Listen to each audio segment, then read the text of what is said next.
Hi everyone, welcome back to another slow fashion video. I hope you're all well, that you've had a great week. Excuse me, I'm just looking for my tea. There it is. Today, doing a little reflection as per your request at the end of last year. So a lot of you asked if I could go over some of my least and most worn items of 2021 and any style reflections that I had. So I'm gonna go over my wardrobe goals and if I met them, some additional lessons or little revelations that I had about not just my personal style, but styling in general. And then I'm gonna go over what I wore the most and what I wore the least in my closet. And then I have a little lookbook for you of some of my favorite looks that I put together for 2021. If you like this kind of content that encourages creativity instead of consumption, hit subscribe. And you can also find me on IG as well as my live Shop Your Closet studios where we dive deeper into the elements of style so that you can become your own editor and stylist without relying on trends and shopping all the time. So let's jump on in. If you follow my newsletter, then you know that my wardrobe goals are divided into two categories, ethics and aesthetics. One of my main ethical goals was to shop secondhand first and to make about 80% of any new items brought into my closet secondhand purchases. I was definitely able to stay with this goal. I only acquired about 2 or 3 new items that weren't secondhand, which leads me to my second goal, which was I had to understand the provenance of any new items that came into my closet. I feel like I did this one pretty well because a couple of the new items that came in were gifted to me from brands, and I typically have a bunch of questions and criteria that I go through with brands before accepting products. The only item that is new in that I didn't have a conversation with the brand is Dear Francis. However, after looking at their website, there were a lot of things that I liked about this company, and so far I have been wearing the boots very often. A couple of things that made me feel very comfortable about this company was that they have a core collection of very classic footwear that they repeat year after year. They're not dropping new styles every single week. So a lot of this tells me that they are working with a slow fashion mindset. However, I probably could have dug a little deeper to know more about the provenance of their leather. I didn't do so well with my aesthetics goals. I mean, I'm human, what can I say? I think I just listened to the internet and felt like I had to have all of my basic core pieces in neutral colors. I did replace my black cigarette trousers with a pair of gray trousers. I had to declutter these pants because they were just getting too tight in the thighs. I couldn't let them out, and it had been about a year and a half that I had been uncomfortably fitting in them. So I thought that the gray trousers would be a good replacement for this. But I realized that that wasn't a necessary need. It was definitely just a nice to have, given my lifestyle of working from home and the fact that I wear jeans most of the time. I also added a red bag in a shape that is completely different for me, very unconventional. And because red is something new to me, I'm always hesitant to use this bag, and I think that's something I need to be careful of in the future. So, didn't do super well on that goal. Another one of my goals was to use rentals when I needed to add a little bit of whimsy or interest or had an occasion to go to. Of course, you all know how 2021 went. I didn't really go anywhere that required whimsy, and when I did, or if I had to create content that required a little bit of interest, I was always satisfied by what was in my closet. And this brought me to a reflection that I had about this rule that we often hear on the internet when it comes to decluttering. If you haven't worn something in over a year or 6 months, or like fill in the blank timeline, that you can discard it. But I think we have to be careful with this piece of advice because it doesn't really make sense for occasion wear. Because these fancier occasions for my lifestyle are so few and far between, I don't mind dipping back into that small archive and re-wearing those pieces. That's a really good segue to the other lessons that I learned throughout the year. I realized the difference between a true wardrobe gap and simply replacing an item. A true wardrobe gap is something that will actually extend and make your other pieces more versatile in your closet. I learned a lot from challenging myself to a no-buy. For the time that I was in, I think arguably one of the most stylish cities in Canada. And of course I stumbled on some like killer pieces.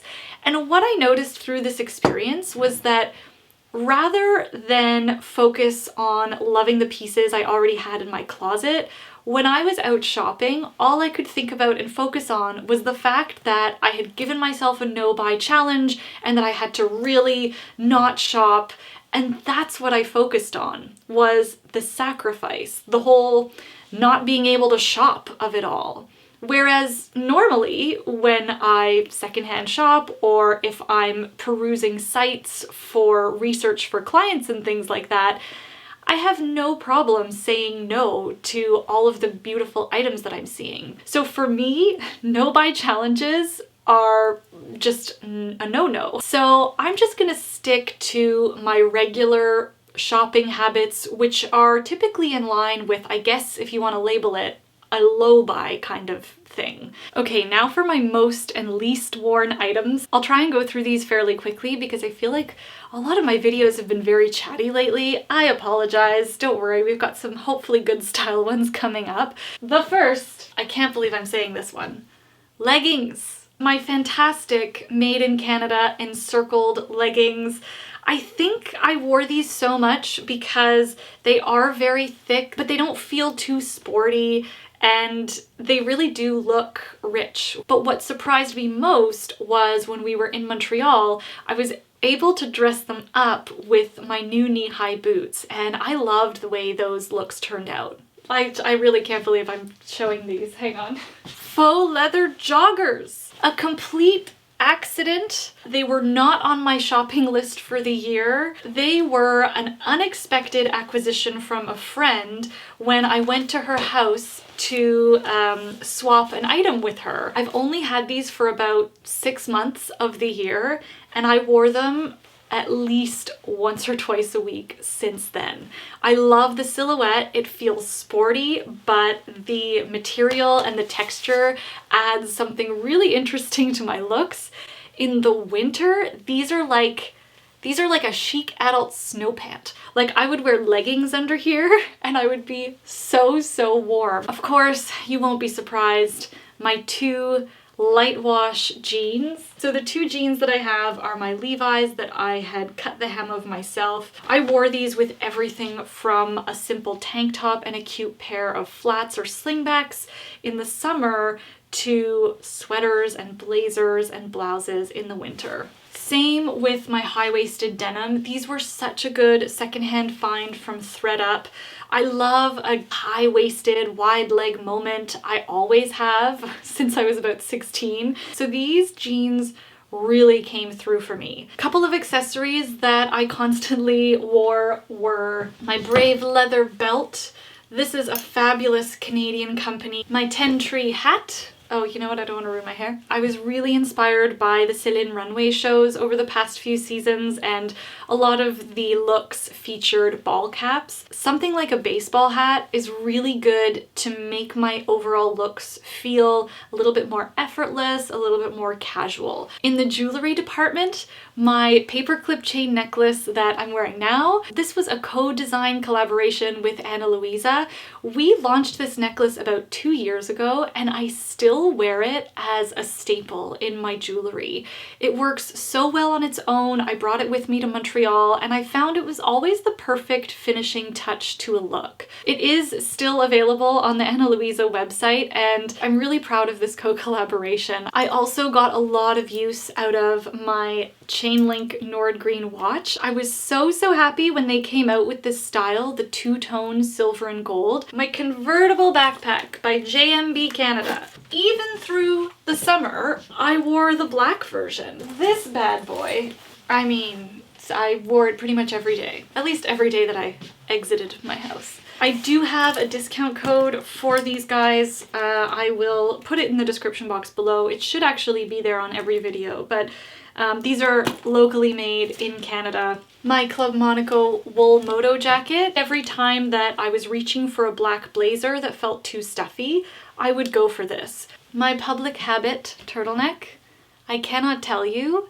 how often I pulled this out, especially in those moments where maybe I was feeling uninspired or I had no idea what to wear to a certain occasion. This was my absolute go-to, and I always felt really, really good. It's not too oversized. It has a beautiful relaxed fit.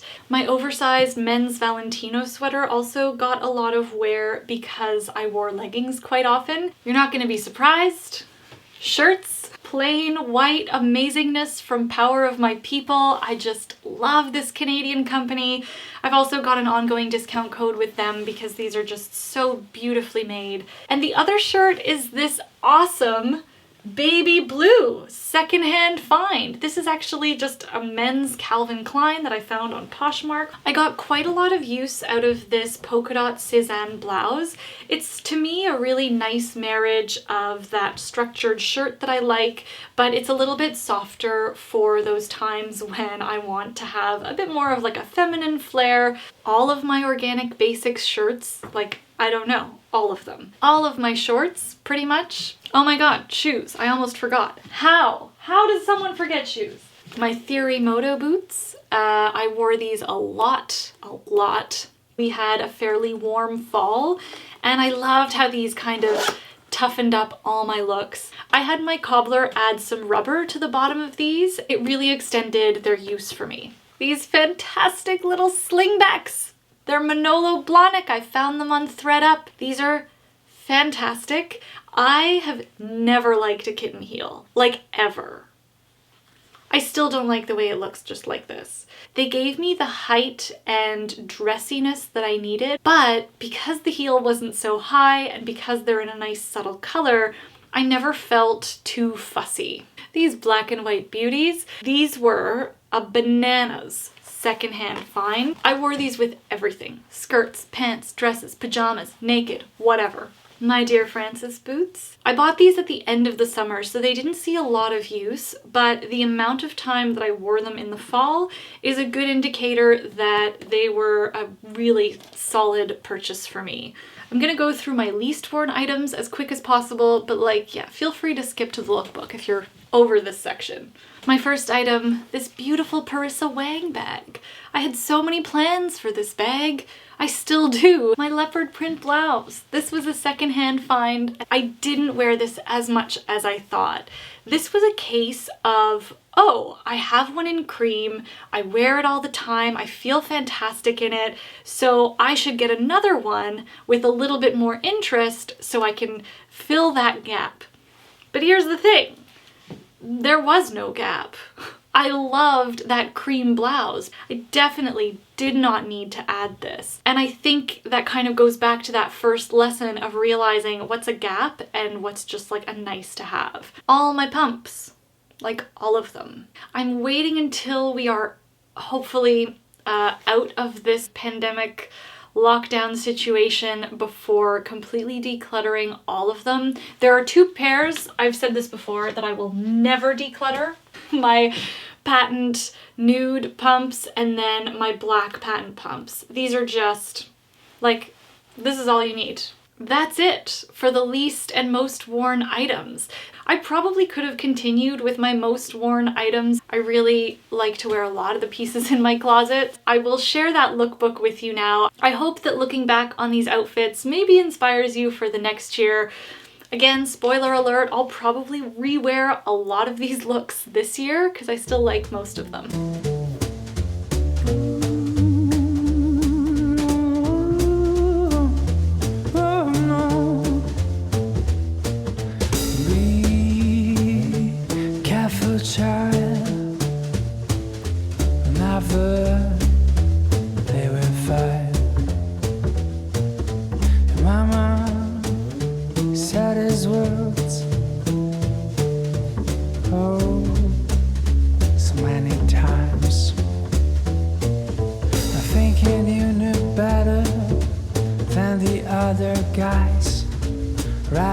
come back biting and get away with lies.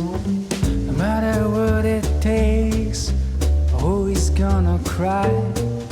The only thing that matters is you get what you decide. But I know for sure the day will come when you first realize what you have done, and you finally get your debt repaid, and avenge yourself on a cold plate. You hear the roar of the shutdown when the world will stop without a sound, and the moment you will cry for help, and we only think about ourselves. Oh yeah.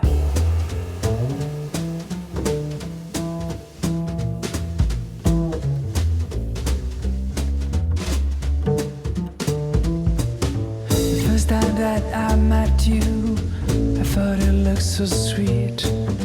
I stood around for the hills, beating a retreat. And when I heard you talking with that alluring sound, should have recalled the sirens and how then things went down. Living on the trenches, looking for a way to escape. Thank you so much for watching and spending some time with me today. If you liked this video, give it a thumbs up, or if you learned something new, also give it a thumbs up. Hit subscribe if you haven't already. I hope you have a wonderful rest of your week. I will see you in the next slow fashion video. Thank you again. Ciao!